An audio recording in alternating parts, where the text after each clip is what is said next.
Hey Legacy Builders, welcome back to Mind Your Money. In today's video, I'm going to track my expenses from the first week of January.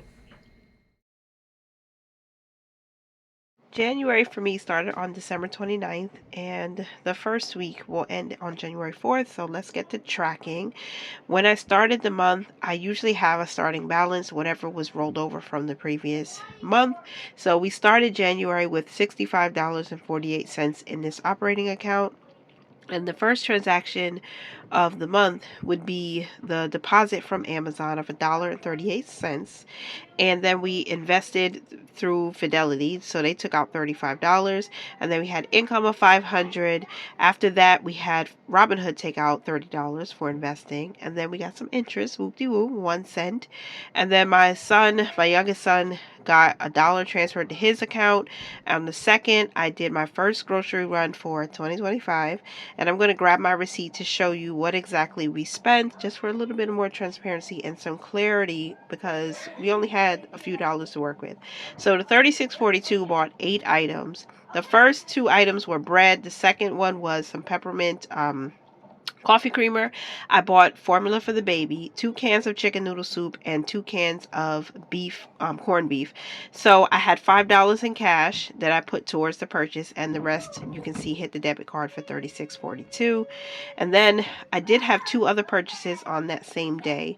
I bought $5.98 worth of household items. It was actually only 1 item, so I'm going to grab the receipt and show you what I bought. And this was just some baby wipes. Now I bought a deal, and then plus I wanted to get the extra dollar off, so $5.98 is what I spent for a 4-pack of wipes. And then from wellness, I had a son who was not well, and so I had to buy some medicine and things for him.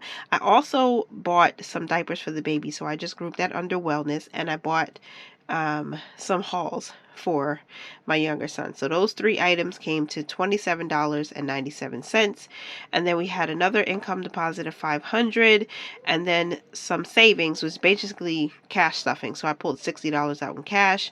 And then my husband went to Stop and Shop and bought groceries. So he cooked 2 meals from what he bought. He spent $31.68. Because we didn't really have that in the budget, I transferred money into the operating account to cover what he purchased, and that left us with $8.70.50. And then on the payday, we started having automatic transfers happen. So we had $25 go to our bills account, $10 went to transportation, food, clothing, wellness, all right, and then household got $5 transferred to it. Next month's bills got $1. Then we had $1 sent to my second son. Annual bills got $1. And then we have a family savings account that also got $1, and that left us with $7.96.50. Then I Zelled $40 to our emergency fund. I sent our tithe over for $100, and then we transferred 1/4 of the mortgage, which is $475, and then we transferred another $125 to the bills account to pay our Geico insurance. We started an entertainment fund, and so we started that with $1.67. $10 went to our family savings, and then $25.80 went to pay a portion of our electricity bill, because we already had more money in our bills account to cover the rest of it. The Zero Out Challenge got 3 cents, and then I purchased more food on the 3rd for $19. So that brought our balance down to 0. So I transferred money into the operating account to give us a positive balance and to make sure we had enough for the next week. Now, I don't remember what I bought for $19. I don't have the receipt. I'm so sorry, y'all. But the last thing I did on the 5th, which is Sunday, which is the beginning of the second week of January, was I transferred some money to bring our balance to $35, because I wanted to make sure I had enough to cover Fidelity for when they take out $35 for investing in the next week. I'm getting a quick thumbnail, so forgive me. But I wanted you to know, if you didn't see my last video, I think I did talk about it. I paused our investing into Robinhood for now, so that we could have extra money to put towards building up our emergency fund again, and then putting money towards our family savings, because we're trying our best every single week to hit our quarterly goals. So this weekly check-in is basically inspired by Tracy over at the Financial Freedom Diary. I will link her channel below if you want to go and watch some of her videos. I always found them very encouraging and exciting to watch, although she has not posted in over a year.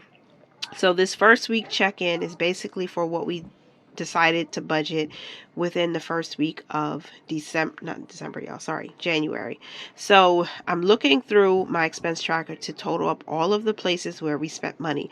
Now the first charge was $36.42. I did also include the $31.68 that my husband spent. Although I did cover that, it's still a purchase. For food costs, I also spent $19, and that brought us to a total of $87.10 that we spent on food. We budgeted $40, we spent $87.10. All of those purchases were covered.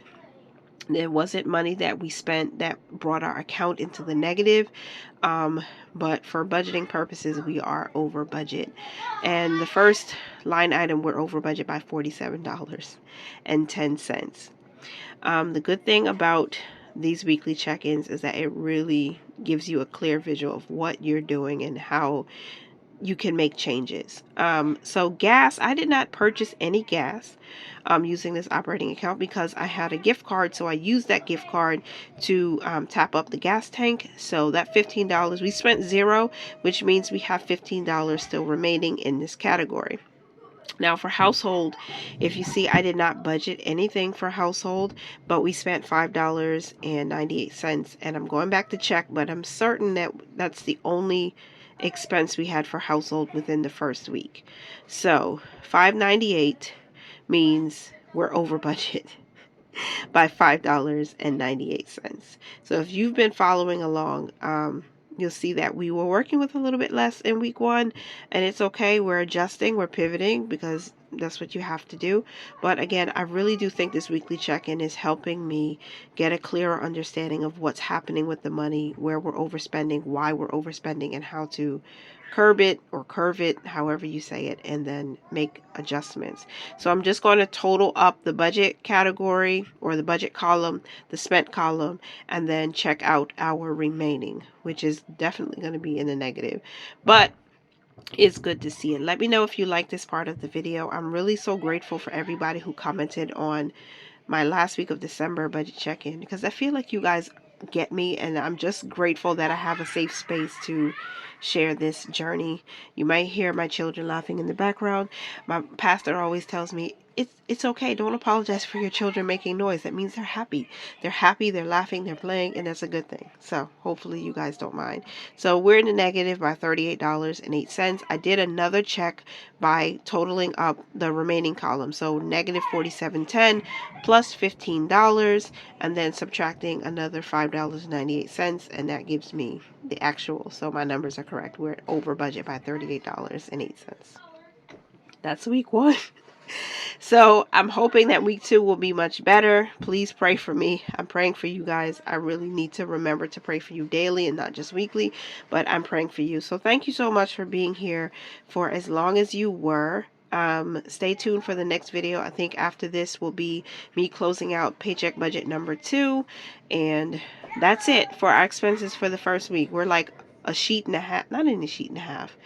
We're already on to the second sheet. So thank you for being here. Continue to mind your money, you guys. Manage it well and live your lives abundantly. And I will talk to you in the next one. Bye for now.